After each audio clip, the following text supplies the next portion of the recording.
So before we begin, any questions about anything you want to know? Anything at all? We'll make them really short, really quick, and then I'll get into the readings. Just raise your hand if you have a question. Yes, ma'am.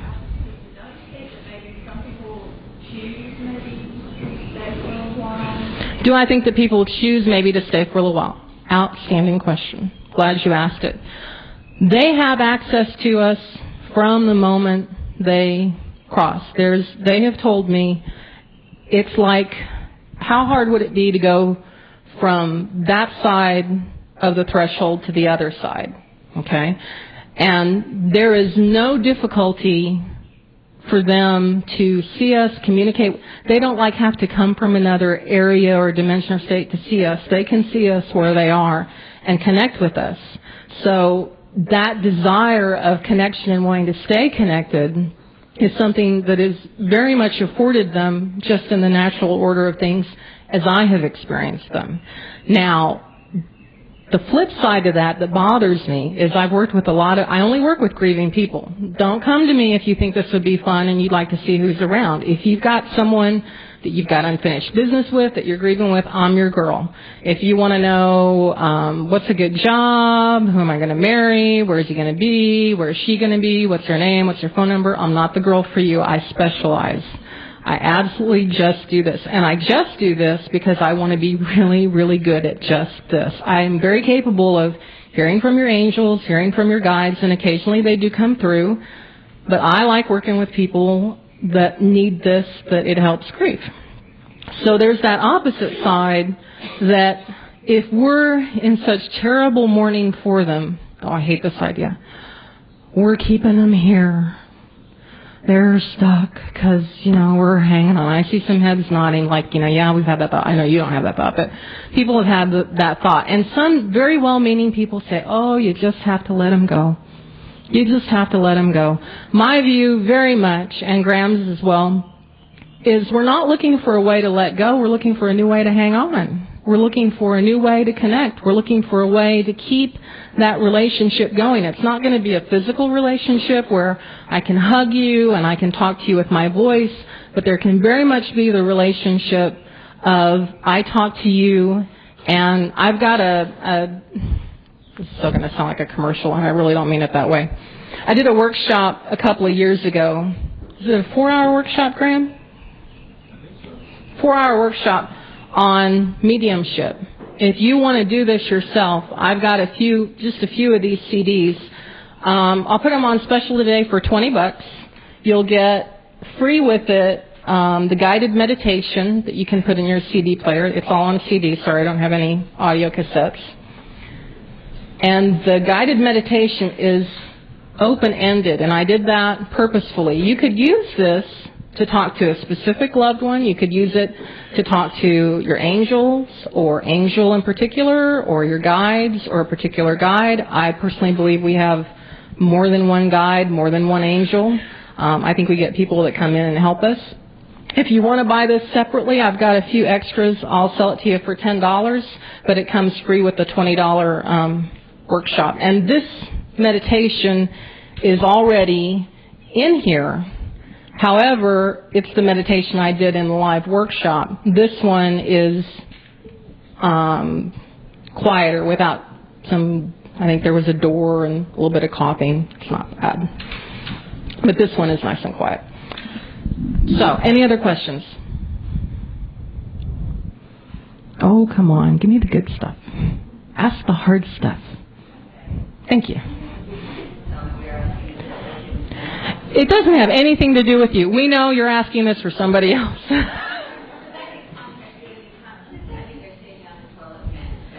Thank you very much. Are they seeing us in personal moments? Thank you. Everyone, yes, thank you very much. I have had clients that I was going to go see at my office in Arlington, or that I was going to talk to. I work with people all over the country via the phone. And I have been taking a shower, getting ready.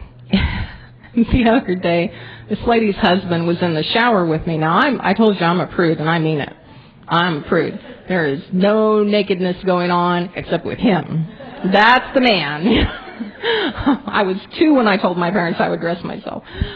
So he was in there, and I'll tell you that they don't recognize that they're not in the physical form. They probably can acknowledge the energy of what's going on. However, you've already put out, this is a really private moment for me. They are extremely respectful of that. Extremely respectful of that. Now, isn't that a relief? Even people that wouldn't in life have been respectful, they get better. You know, they get much better when they go over there.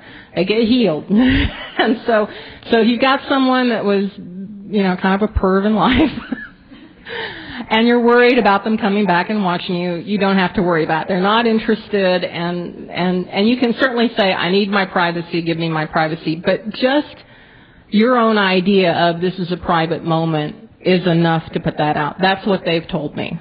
And I certainly buy it. And thank you so much for being so brave and asking that question. Because, yeah, a lot of people want to know. Okay, any other, you know, things you were afraid to ask? But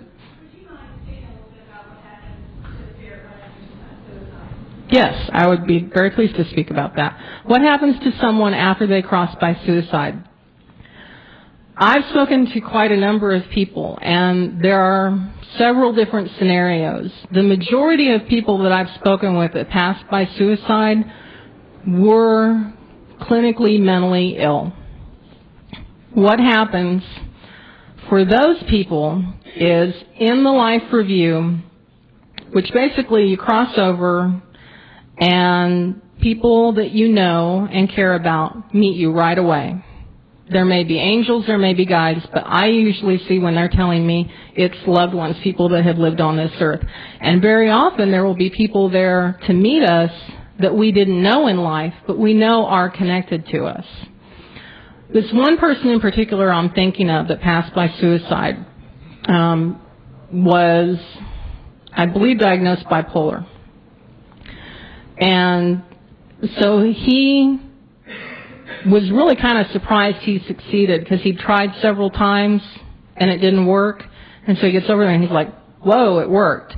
And immediately, because you drop the bipolar, you drop the ego, there's a whoops. Oh dear.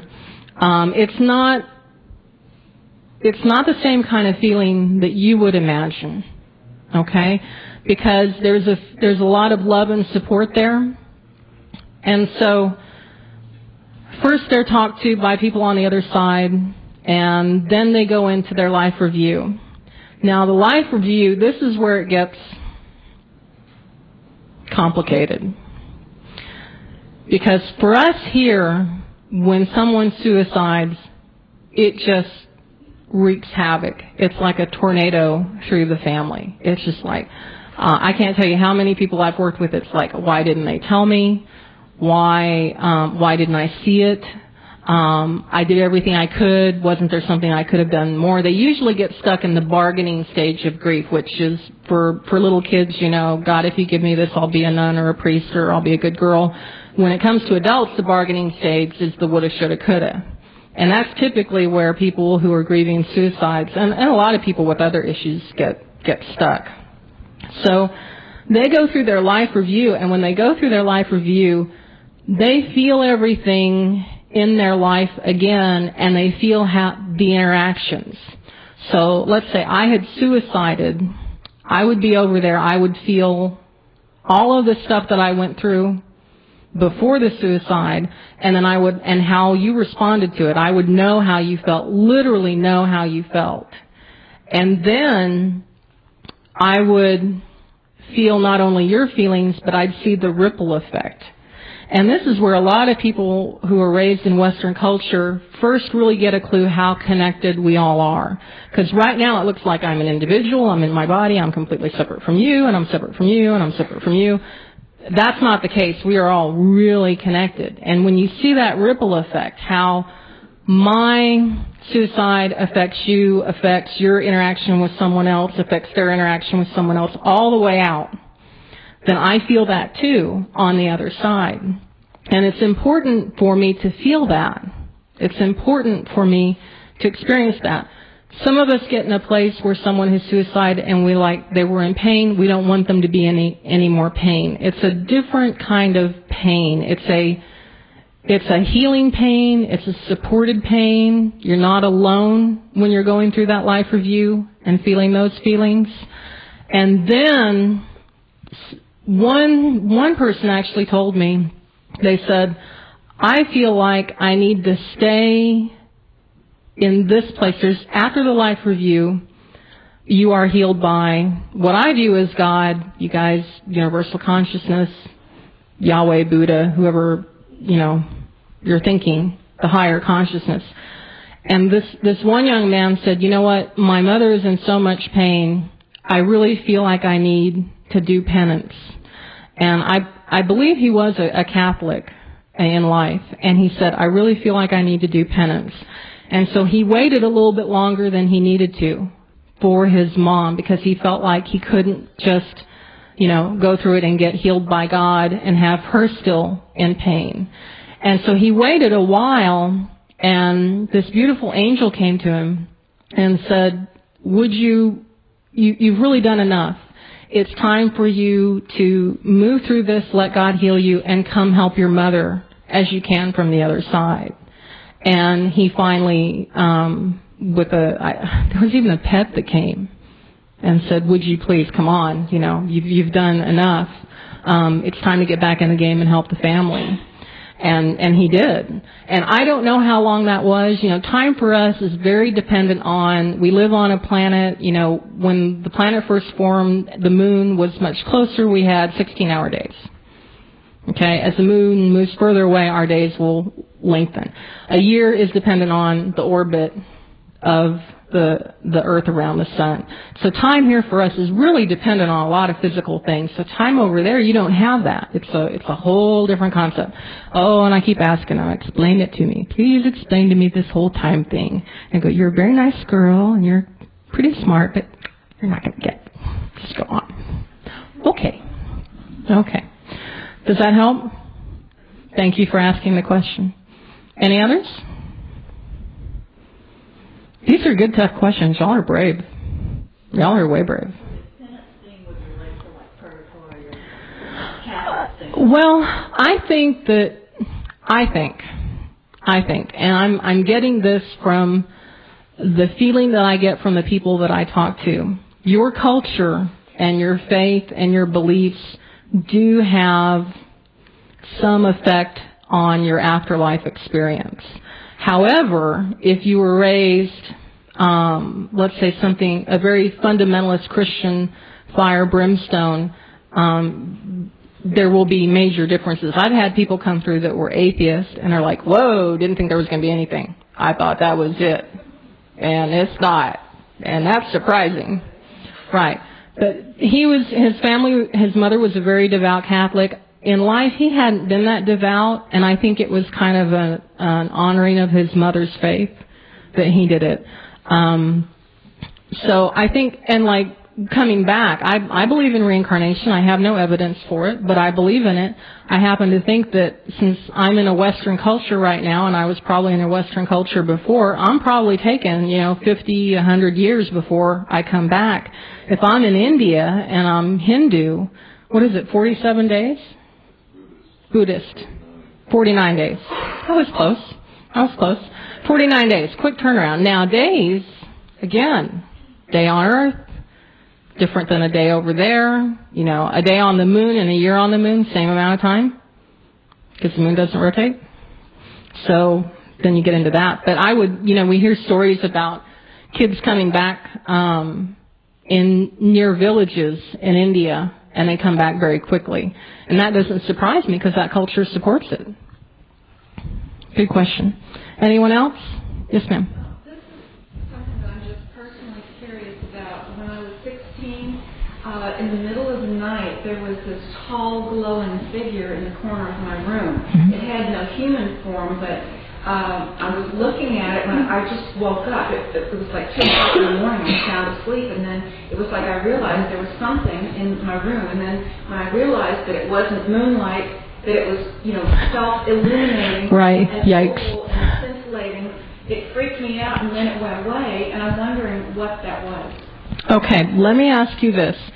I'm going to give you 3 options, and I want you to check with your inner knowing what, and the trick to this is you have to be willing to be wrong. And that's really the trick to the whole mediumship thing, is you have to be willing to screw up. You have to be willing to make a mistake. Because if you're all focused on who got to do it right, got to do it right, you're not in the right space to do it. So I'm going to give you 3 options. I want you to just check with your inner knowing, your heart, wherever you feel your intuition. Some people are heart. Me, I'm in my head. Some people are in their gut. I don't know how y'all do it, to do it in the gut.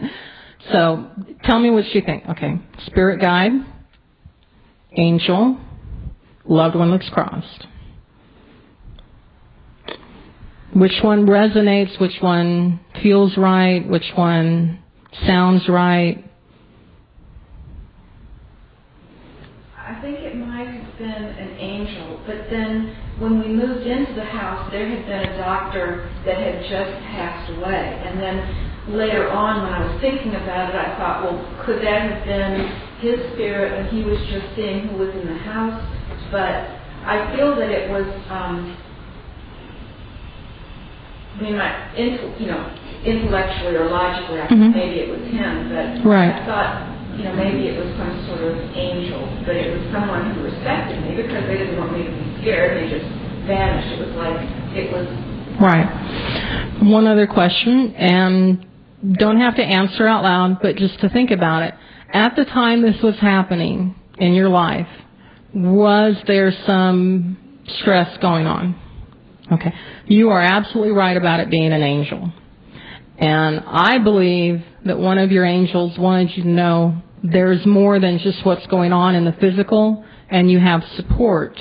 Then you're right. You intellectually said, oh, maybe it's the doctor. Now, were you related to the doctor in any way? I'm really not feeling like it's the doctor. I'm feeling angel like you. So I would consider that and see how that feels, see how that sits with you. You certainly have more than one angel. But there could be one that would be saying, okay, how can we let her know we're here? And see, that's the other thing, is we get freaked out. We're getting better. Aren't we getting better? We're getting better. Boy, 20 years ago, we were not doing so good. They remade, was it The Haunting? They remade The Haunting. I think that probably shouldn't have been done. I like all the actors, but they probably shouldn't have done that. But we're getting better. We're not so freaked out. We're not, something unusual happens. We don't go, oh, goodness, it's, dead Ernie. Something like that. Any other questions? Yes, Joan, and then I'll get you. On the other side, I want to have a relationship with my father who passed when I was 15. I remember. And I talked to him on a continuing basis, and I told him, I didn't get a chance to really have an adult relationship with you. Right. I was a teenager. Well, you weren't stupid, but you were a teenager. In my mind, I was right. I spend time with him. I wish I could have and all that. So I said, let's just pick it up where we left off, even though you're on the other side. And I'm very, very open to it. I'm not fearful in any way of him showing up. But he does. You're ahead of me. Somebody showed up in my room, I'd be... Even if he showed me in small ways, right. little by little, okay. I get used to it. Okay. That way. I told him, just start slow, but let's see if we can work on this together. Okay. Even let's do it in my dreams first. Right. And nothing seems to be happening. So does the spirit world really want to communicate? They really do. Just say, let's just keep it. No, they really do. The only times I've had people say, and I'll help me remember to give you a couple of tips before I finish wrapping up the question. They really do want to communicate with us. The only times I have had them say, if you've seen John Edward, he's like, he'll do his gallery thing and he'll say, ooh, you got to tell so-and-so that so-and-so came through. And, even if they're not open to this, I always ask, are they open to it? Because they're very respectful. If you have a belief, which you don't, but if you have a belief that, they're in heaven, they're separate from us, they're with God, we can't have contact with them, that's wrong, that's not the way it should be done. If you have that belief, they're very much respecting of it. Doesn't mean they don't care, don't know what's going on in your life. They do. But they won't try to make contact unless they think it would be helpful and you're having difficulty grieving their loss. Then they might say, okay, well, this time we'll do it. I've seen that a few times. The first thing is to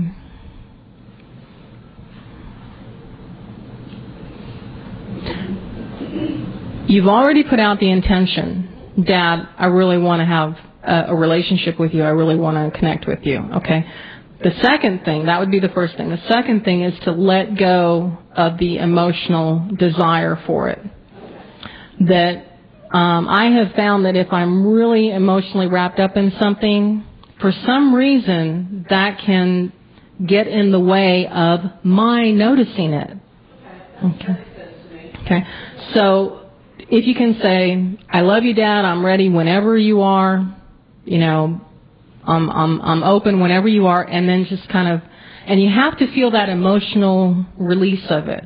I had someone who lost an object, and I don't do lost objects, okay, but I can.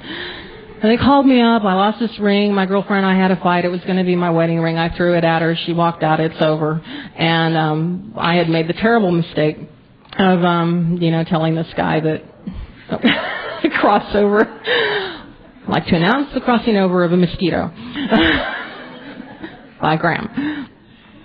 But I told him, I said, it's in your couch. And so I said, I mean, you really need to take apart that couch. Because I said, are you in the same place you were when you had the fight? Because it had been like a year. And he said, yeah. Do you have the same couch? Yeah. Do you only have one couch? Yeah. Okay. Take it apart. Turn it upside down. Look for the ring. And so he did it. He called me back. It's not there. It's just so not there. I'm like, okay, well, I kind of get the feeling you might still be emotionally wrapped up in this relationship and kind of unhappy that you guys broke up. Am I understanding that right? And he's like, oh, yeah, totally, which it was so obvious you didn't have to be psychic to see that. It was just really all over him. And I said, when you are over, when you get to the place where you realize that was really the best thing, better to find out before you get married, and you get to the place where, I love her, but I'm not in love with her. She's not in love with me. I'm okay with it. I said, then look in the couch again. And he thought I was completely loopy, which really concerned me because, again, I was really regretting telling him that I do this. So he called me. Literally, it was like a year later. And we talked, we were business associates, and so we talked a lot. And he called me and he says, hey, remember when you told me about that ring and all that? And I asked you where it was? I'm like, oh. Really wish we'd forgotten that. See, I told him about the psychic stuff. I thought he was drunk. I was not drinking. He was drinking. I thought I could get away with it. So I said, yes, I remember. And he says, do you remember where you told me it was? And I said, no, but I'm seeing a couch. And he says, well, you're right. You told me a couch. He says, last night I was, some stuff dropped out of my pocket in the couch. I reached my hand down and I pulled out not only what was in my pocket, but the ring. And he said, I'm kind of freaked out about it. And I said, we don't have to speak of this ever again. He said, good, we won't. Then we went on with our business stuff. So, does that help, Joan? Okay. So, let go of the emotional stuff. You've already put out the intention. And then, that will just stump you up. Personal experience. Personal experience will stump you up. Yes, ma'am, you had a question back there.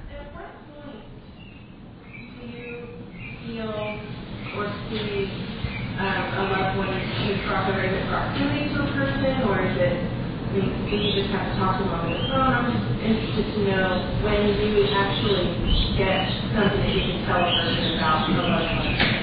Okay. That's a great way to put it. What does it take? First thing is, I work much better with people who really need to hear from someone. Like if you're thinking, ooh, this would be fun, I just want to see who shows up, I'm really not going to be good for you. there's something to do, I think it's more personally with me and how I'm meant to do this. And by the way, not a gift, human ability, you all can do it. I could teach every single one of you how to do it. This isn't a special thing. It's not like God went, poof, you get it, and you don't. We all have it. Most of us have the ability to read. Even if you're blind, you can use Braille. So it's like that kind of a skill. It's not a gift. It's also not, again, what Hollywood would make you think it is. But what does it require? There needs to be a need either on the part of the person or the person on the other side feels like, recognizes it. Because sometimes denial is part of grieving. And we can go, well, I'm really over it, I'm really okay. And the person on the other side go, not so much. And so they may be more interested than someone that they may see my name or come hear me speaking. No, I really don't need that because I'm really kind of over it. But the person on the other side would be very willing. So in those cases, it works. And that's pretty much it. And in terms of my process, Graham uses a great analogy in counseling, particularly with relationships, and I'm sure a lot of us can relate to this. You get into a relationship and then you get in kind of deep really quickly, and then it goes south really quickly, and then you go, my goodness, I can't trust myself to find the right person. How am I going to do this? And Graham has a great analogy for any of you that know how to snow ski. Snow skiing is a lot more fun when you learn how to stop. It also works better if you learn slowly. You go on the bunny hill as opposed to taking the black diamond run, which I have accidentally done once and do not recommend. So being able to turn it on and off is really important. And having good boundaries. It's important that I have good boundaries with people here on earth. Then I will have good boundaries with people on the other side. There are a lot of people that have these abilities that are attending to them, noticing them, and they feel like I'm just getting overwhelmed. People are just bugging me everywhere. And so I ask them, well, how are your boundaries with living people, with people in the physical? And they go, what do you mean? Boundaries, like if someone comes up and says, would you do this project for me at work because I can't do it, and there you have a stack of papers, and you go, yeah, sure. Okay, bad boundary. It's like, no, I can't. Love to, but I can't. Boundaries about all sorts of things. So if you have good boundaries with people, you'll have good boundaries with people on the other side. And it's not the people on the other side have bad boundaries. It's that we ourselves are working in that way. Does that cover it? I just want to make sure I cover it. Okay. Anything else? Yes, ma'am. You believe in reincarnation? Mm-hmm. Your dad passed away when you were 16.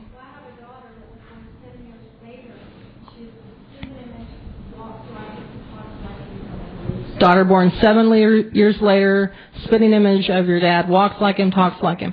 Two things could be going on. How old's your daughter now? Okay.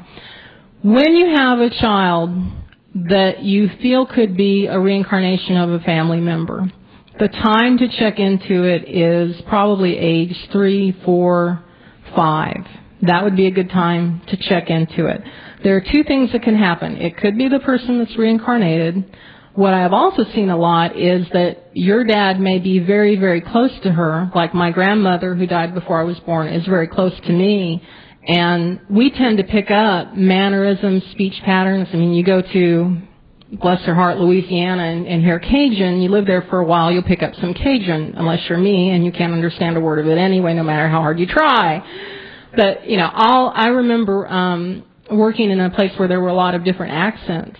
And someone would come in with a South African accent, and I'd start having a little bit of a South African accent. So people that are close to us that we're connected to can certainly influence our mannerisms. And, of course, genetics has a lot to do with how we look. Graham is so funny. When his son Ian was born, Ian's in his 20s. I won't say how old he is now. Ian's in his 20s. But Graham was saying, it'll be a blending, and he's like, no, it's Mr. Potato Head. Okay, we're going to take your nose, we're going to take your eyes, we're going to take your feet, like that. So if it was your dad who was reincarnated into your daughter, a good question would be, would you still be able to communicate with your dad? And the answer is absolutely. Absolutely. Consciousness is not limited to the physical body.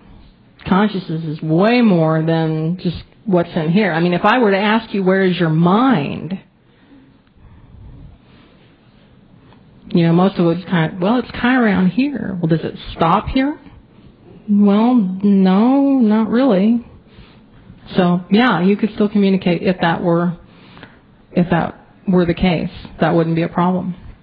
Did I see another hand go up? Let me just check one over here. Did another hand go up? Okay, go ahead, hon. Do you have any experience with working with anybody on the other side who had cognitive or disability, developmental disability? Outstanding question. Have I had any experience working with people who have cognitive or developmental disabilities? Lots. I've also had people where you'd think there would be a language problem. This one lady was from the island, which I did not know was Puerto Rico, and she was talking to her daughter, and I'm getting the information, but I can hear a little bit.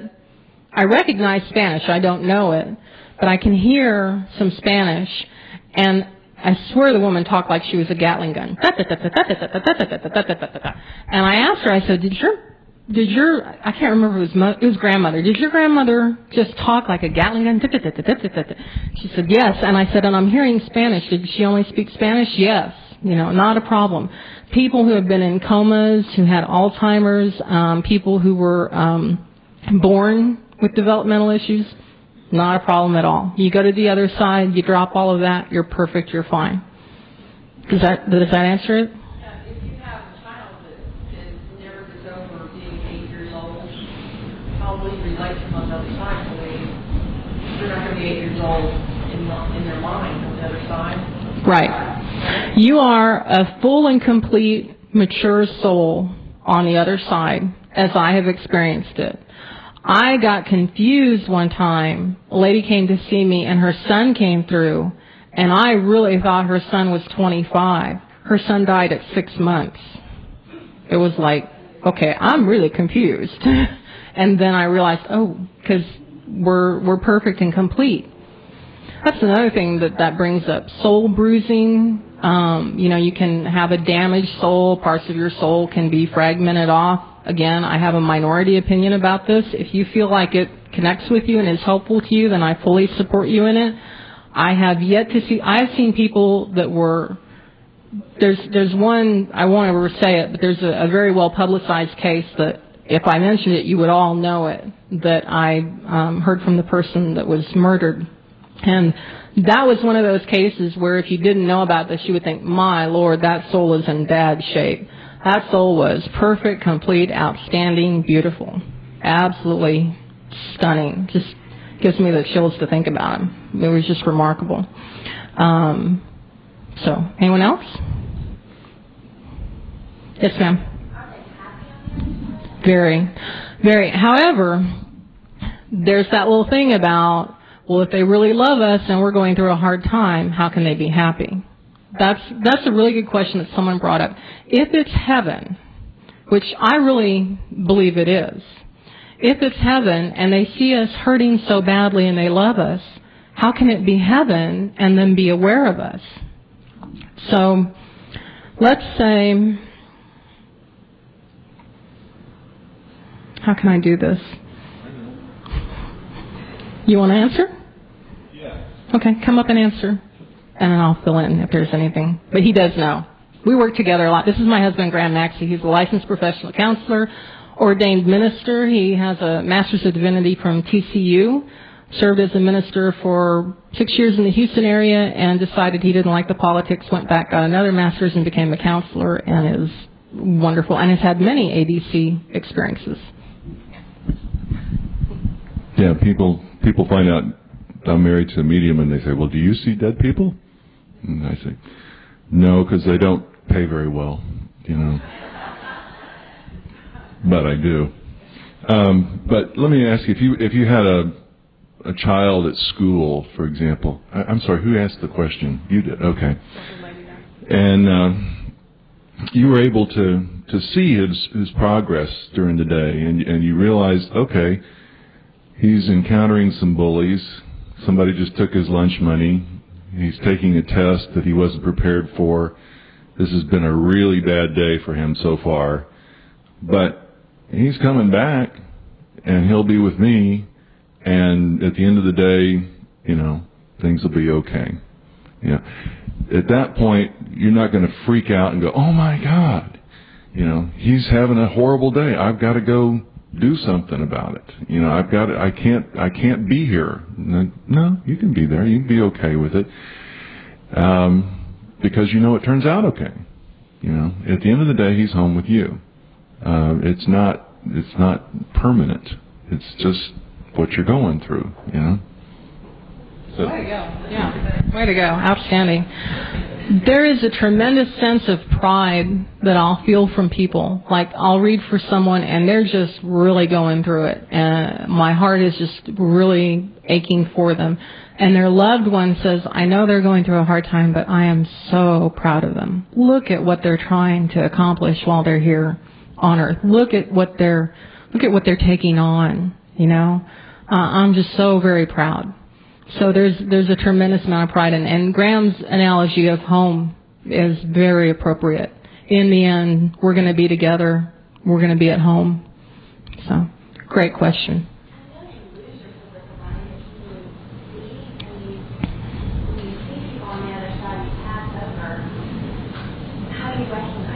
That's a great question. She said, I know you lose your physical body, so how do you see each other? How do you recognize each other? What I have been shown is that we see what they look like as we know them or knew them when we first crossed over. Let's say, like my grandfather on my mother's side died when my mom was 5. So when I cross over, I've seen pictures. I will see him in a similar way. There will be a point where I will evolve past this, like we all will, because when I was 8, I was shown what a soul looks like. And it's, to me, and again, don't want to put my stuff on y'all, but it was this beautiful oval, elongated oval of this amazing light, undulating, that kind of thing that you were talking about. There's a lot of depth. The personality is in there. The consciousness is in there. So your consciousness readily recognizes their consciousness. Just like my eyes recognize you, my consciousness on the other side would recognize you. The closest I could get to was, have you ever been in a situation where you knew you'd seen someone somewhere before, you'd met them, but you couldn't remember their name, but you remembered the feeling, you remembered some interaction with them? Much stronger than that. Because that's kind of I'm kind of grasping for the name. We're really into names down here. We're really into identifying by names and how we wear our hair and what clothes we wear and how big our pores are. That's kind of the thing for me now. Like going, I'm glad the camera's back there. So does that help? Okay, good. We have just a few more minutes. Any more questions? Yes, ma'am. Okay, she just said this is going to sound so strange. Okay. Okay. I'm here, my grandma has cancer.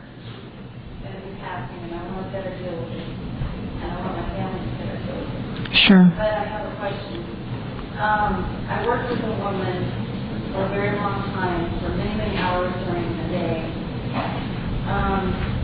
She talked about a spirit in her home. And she would have, like, markings on her body.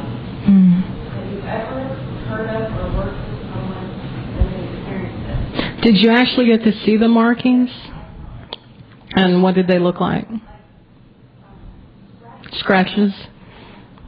And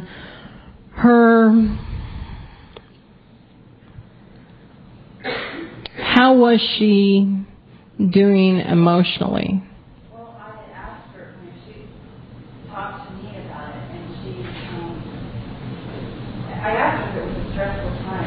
Right. There was conflict in the house or something, and she never really wanted to admit that to me, but you knew different? Yeah. Okay. I will tell you up front, I have no idea. I can give you what I would. Without talking to her, I don't know, but I can give you an explanation for it. So this beautiful young lady was talking about her grandmother has cancer and is getting ready to pass from cancer, and she's here trying to learn to help her family better prepare for your grandmother's passing. First, let me say I'm very sorry that I have a friend who has cancer, and I just didn't know how rough it could be, and when it's your grandma, my goodness, my heart really goes out to you for that. And you were saying that you'd worked with a woman, and she, was she elderly? Okay, that's not elderly. She's in her 40s. That's so not elderly. 40's the new 30. Thank God.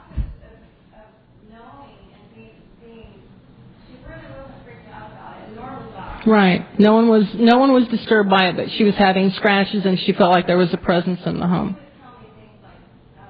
She said I won't take her at work for long hours because she believes that the spirit is attached to another individual or even that workplace. Right. She was concerned that the spirit could attach to her or someone else. Okay,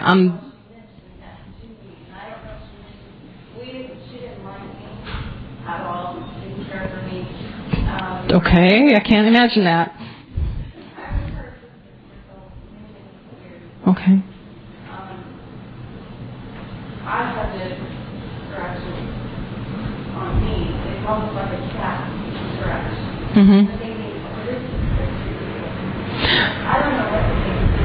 I just bother me. I just want to bring it out.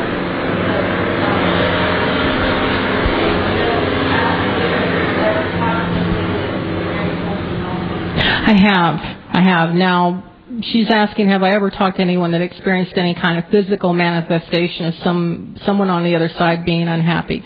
My personal belief, again, in the minority, people do not attach to us. Negative energies do not attach to us. That's just my personal belief. And I certainly respect yours if you feel differently about it. For her, I really would have to talk to her to give you a better answer. But without that, I would say, first off, she strikes me as someone who had a lot of emotional internal conflict.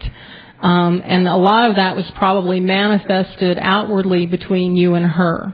And that's not so much psychic stuff as it is working with a lot of counselors. And if people are emotionally conflicted, some of the best parapsychologists, some of the really credible, reliable, well-trained scientific parapsychologists talk about poltergeist activity as coming from typically some youth who is either entering into puberty or in puberty, and it's a psychokinetic kind of thing. So there might be some of that going on. There also could be, I've known people that if you get them upset, they'll get hives. And the scratches have the redness that would look like a histamine response to me. She could, I don't think this is happening, but it's possible she could have scratched herself and not known it. I don't think you scratched yourself. Let me be clear about that.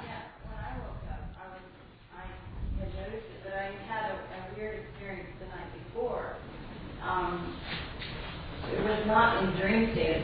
It was kind of in between, in and out of it. Mm-hmm. And it was a dark, just a dark, not even a figure, just coming at me, saying, let me help you, or doing this to me. And I said, no. And I woke up, or came out of that half sleep, Right. And, I pray a lot. I like candles, holy water. You're covered. You are so covered. I do it all, and I always have.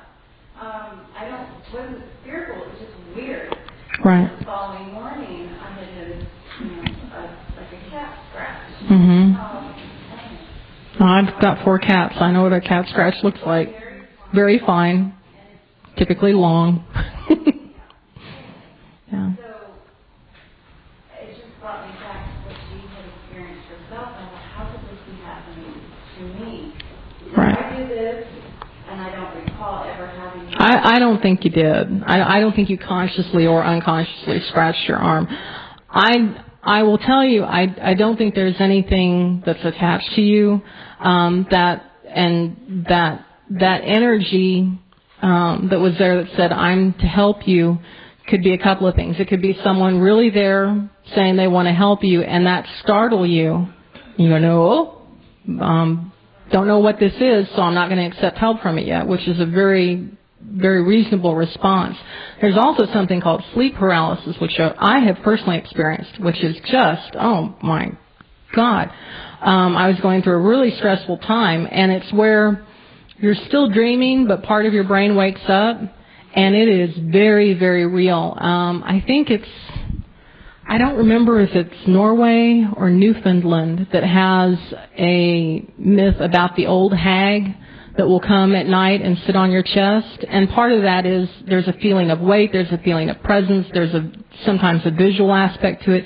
It is, having personally had one, and I'm glad I had one so I can say, my gosh, you really think it's real. And then being able to communicate readily and easily with people on the other side, I can go, oh, that was so sleep paralysis, that wasn't anybody. Because I can discern the difference between consciousness and my brain getting kind of tripped up. And sleep paralysis does tend to happen when we're under a lot of stress, and I was under a lot of stress at that time. So it could be sleep paralysis, it could be someone that was wanting to help you. If your first instinct is to say no, don't, then I'd go with that. Yeah. It wouldn't be. I mean, it's not something that you're used to. You know, you don't typically wake up in the middle of the night and have a figure there saying, I want to help you. I mean, that sounds like sleep paralysis to me. It really does. That sounds like my experience with sleep paralysis. And not to get too far off the map here, but I really do believe we all astral project regularly. We're just not conscious of it.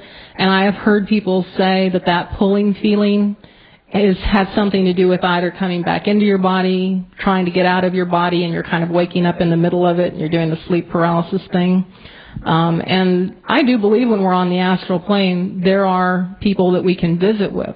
So that might have been your brain, figuring out. There was one time I was driving down a road, and I saw something, and I couldn't recognize what it was in the road. It was a two-lane road with a change lane in the middle, and it was in the middle, and I was trying to figure out what is that. And I finally, in my brain, you're going through that Rolodex in your brain trying to match it up, because we do have that thing in our brain that says we're looking for patterns, we're looking for things that we recognize.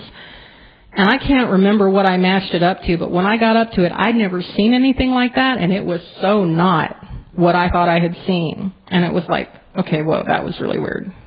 I'm thinking, okay, I don't drink. I haven't taken anything. Didn't smoke anything. But yeah, there can be that looking for a pattern in your brain putting it that way. But has it happened since?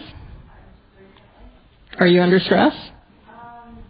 Well, yeah, with your grandma. Yeah.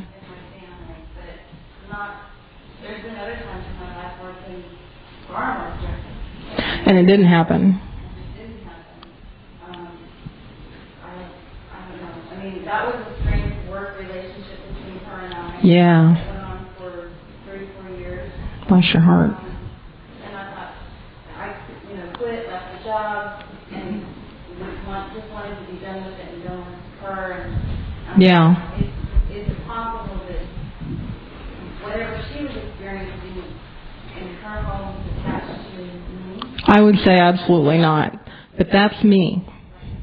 That is me. I would say in my experience, absolutely not. If you really felt like that was a possibility, if you really felt that way, then I would say find ways to address that. Tell them, go, leave, you're not welcome here. I'll tell you, your grandmother's husband passed, right? He is totally coming around you a whole lot. And so I don't want you confused, because you may just be starting to open up and you may have some beliefs that tell you that, yeah, this attachment thing can happen, and yeah, there are some negative energies, and I would certainly believe in negative energies if I had your ex-boss. I mean, yeah, oh, God. I mean, I know some of you have had that kind of boss, but that's what I go. I really feel like it's more your grandpa trying to come through. And I need to try and get in a reading, but thank you very much. Okay, I need to get in at least one reading. Yeah, it'll be quick. We'll just do a quick one.